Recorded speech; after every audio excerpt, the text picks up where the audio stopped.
Terima kasih. Assalamualaikum warahmatullahi wabarakatuh. Pertama, saya ingin ucapkan apresiasi saya sebesar-besarnya kepada semua partisipan di dalam webinar ini dari seluruh Indonesia untuk mengikuti peluncuran acara Guru Penggerak saat ini. Pertama, saya ingin ucapkan bahwa program Guru Penggerak ini bisa dibilang program terpenting di dalam Kemendikbud maju ke depan. Kenapa? Karena mau sebaik apapun teknologi pendidikan, sebaik apapun kurikulum, sebaik apapun infrastruktur pendidikan di sekolah-sekolah kita, tidak ada yang bisa menggantikan peran guru penggerak untuk mentransformasi budaya sekolah kepada pembelajaran. Fokus kepada pembelajaran siswa-siswi kita. Guru penggerak adalah yang namanya ujung tombak itu adalah guru penggerak. Karena dia yang akan menggerakkan perubahan yang real. Ujung-ujungnya reformasi pendidikan di Indonesia harus berawal dan berakhir kepada guru, kepada manusia dewasa yang memimpin unit-unit pendidikan, yang memimpin kelas-kelas kita. Perubahan harus terjadi di situ. Jadinya ini salah satu inisiatif terpenting di Kemendikbud saat ini. Izinkan saya melakukan sedikit pemaparan mengenai filosofi atau filsafat daripada guru penggerak dan mengapa program ini begitu penting. Silakan, bisa dipaparkan. Ya, sekedar untuk mengingat lagi bahwa ini adalah episode kelima daripada Merdeka Belajar.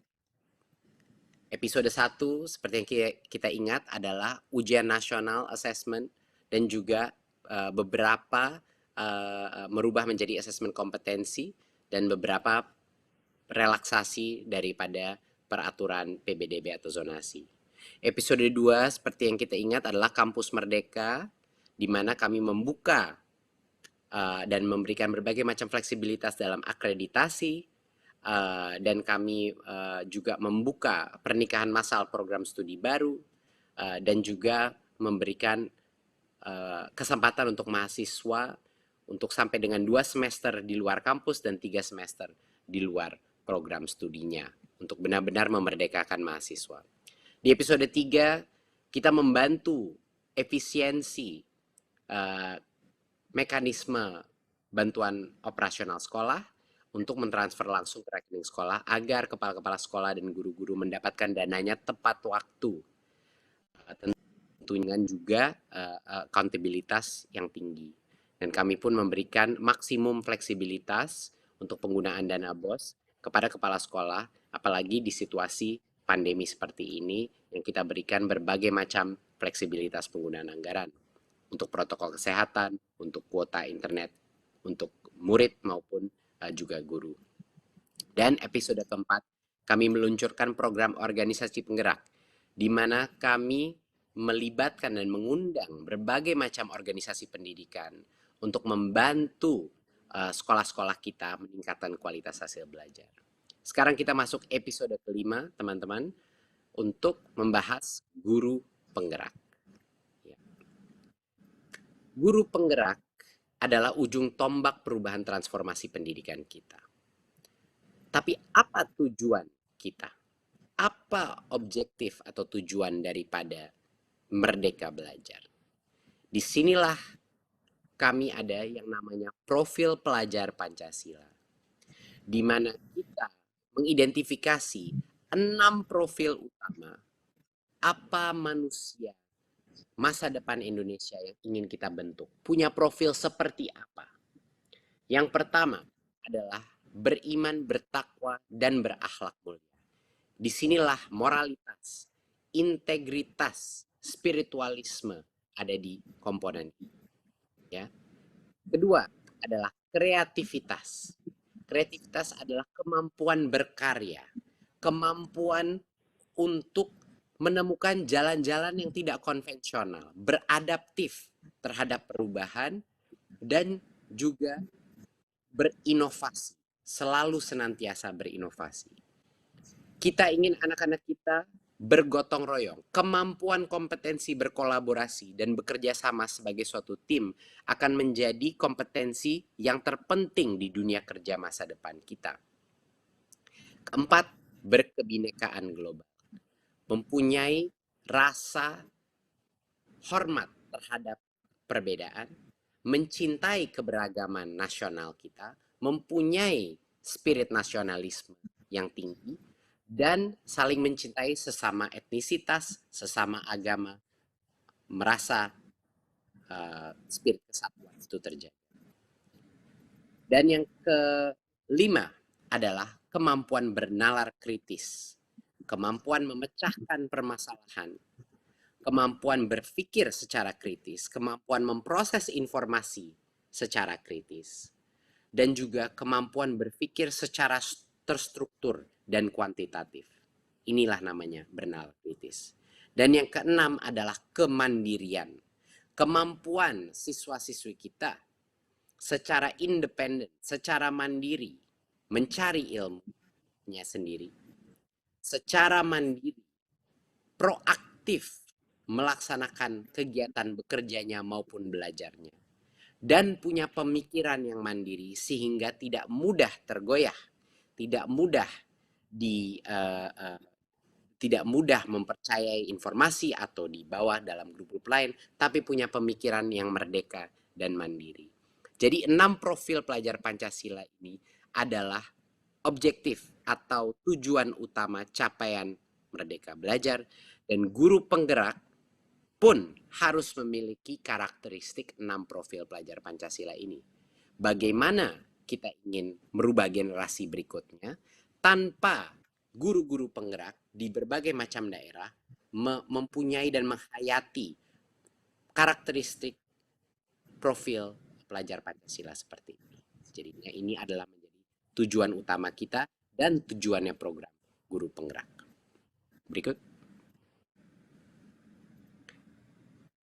Guru penggerak ini sebenarnya suatu program pelatihan, program identifikasi dan pelatihan dan pembibitan calon pemimpin-pemimpin pendidikan di masa depan. Adalah agen-agen perubahan yang di masa depan akan menjadi calon-calon kepala sekolah, calon-calon pengawas sekolah, dan calon-calon pelatih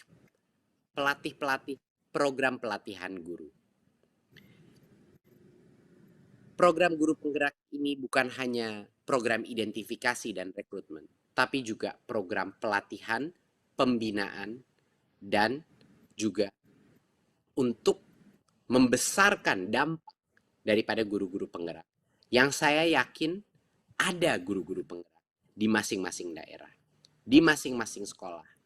Hanya saja kita belum mengetahui siapa mereka. Program ini adalah program untuk mencari bibit-bibit pemimpin-pemimpin pendidikan di masa depan Indonesia. Itulah betapa pentingnya proses identifikasi ini, proses pembinaan ini sukses agar masa depan unit pendidikan kita terjaga.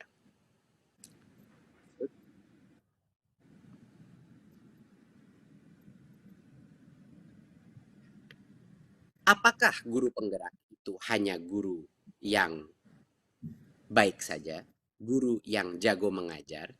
Tentunya tidak. Guru penggerak itu bukan hanya guru yang baik dalam mengajar. Ya, jadi saya di sini ingin menjelaskan bahwa perbedaan apa guru baik dan guru penggerak. Ya, guru yang baik itu mendorong peningkatan prestasi muridnya. Guru yang baik mengajar dengan kreatif dan inovatif. Dan guru yang baik mengembangkan kompetensi dirinya secara aktif. Itu yang namanya guru yang baik. Nah, apakah itu cukup untuk menjadi guru penggerak? Tidak. Guru penggerak adalah guru yang mempunyai semua karakteristik guru yang baik, tetapi punya kemauan untuk berinovasi, melakukan perubahan. Dia mendorong tumbuh kembang murid bukan hanya di kelasnya dia, tapi di kelas-kelas lain pun untuk tumbuh secara holistik, mengikuti profil pelajar Pancasila. Guru penggerak akan keluar daripada hanya kurikulum apa yang ditentukan, tapi juga melihat apa saja standar pencapaian profil pelajar Pancasila dan bagaimana merubah semua aktivitas belajar untuk menjaga keutuhan 6 profil pelajar Pancasila tersebut. Guru penggerak akan termotivasi untuk menjadi coach atau mentor bagi guru-guru lain di dalam sekolahnya, bahkan di luar sekolahnya. Dan mereka menjadi teladan dan agen perubahan di dalam ekosistem pendidikan. Jadi guru yang baik itu berkinerja hanya dalam kelas. Tapi guru penggerak harus punya dampak lain. Dampak kepada guru-guru yang lain. Dampak kepada sekolah dia. Dan menjadi suatu lilin, obor perubahan di masing-masing unit pendidikan dia. Bahkan di luar unit pendidikan dia. Berikut. Nah, apa yang akan kita lakukan dengan guru penggerak, program guru penggerak ini? Pertama, kita akan melakukan proses rekrutmen dengan suatu proses yang sangat intens, suatu proses di mana kami akan memberikan kesempatan terbesar guru-guru terbaik, baik guru PNS maupun juga guru honorer untuk bisa menjadi apply, ya, memasukkan aplikasi mereka untuk menjadi guru penggerak. Lalu akan ada programnya, ya. Bayangkan kalau untuk guru baru namanya program PPG. Guru penggerak pun punya programnya untuk melatih potensi kepemimpinan mereka, melatih potensi mentorship mereka, kemampuan mereka untuk membantu guru-guru lain, kemampuan mereka untuk melakukan perubahan di dalam masing-masing institusi pendidikan mereka. Jadinya ada programnya, ada sekolahnya, ya. Dan yang lulus baru menjadi guru penggerak. Pada saat mereka lulus, Kemendikbud beserta akan komit bekerja sama dengan semua pemerintah daerah, semua kepala dinas, untuk memastikan bahwa guru-guru penggerak ini akan bisa berdampak besar di dalam lingkungan sekolahnya dan juga menjadi bibit-bibit yang akhirnya menjadi kepala sekolah penggerak, pengawas penggerak, dan juga pelatih guru-guru penggerak ke depannya. Jadi ini adalah komitmen Kemendikbud bahwa jalur karir kepemimpinan untuk menjadi kepala sekolah, pengawas, dan pelatih guru itu akan kami prioritaskan dari grup guru penggerak ini. Dan kami akan berkolaborasi dan bekerja sama dengan semua kepala dinas dan Pemda untuk memastikan ini terjadi. Dan itu suatu hal yang sangat penting karena tanpa punya kepemimpinan di masing-masing unit pendidikan kita yang baik, yang tugas utamanya bukan administrasi sekolah saja, bukan pelaporan keuangan saja, bukan hanya logistik sekolah saja, tapi kalau kepala-kepala sekolah kita dan pengawas sekolah kita berfokus kepada kualitas pembelajaran, fokus kepada meningkatkan kemampuan masing-masing guru di dalam sekolahnya, barulah transformasi pendidikan akan terjadi. Kepemimpinan adalah segala-galanya di masing-masing unit pendidikan kita. Berikut. Untuk bagian ini saya persilahkan Dirjen GTK, Mas Iwan,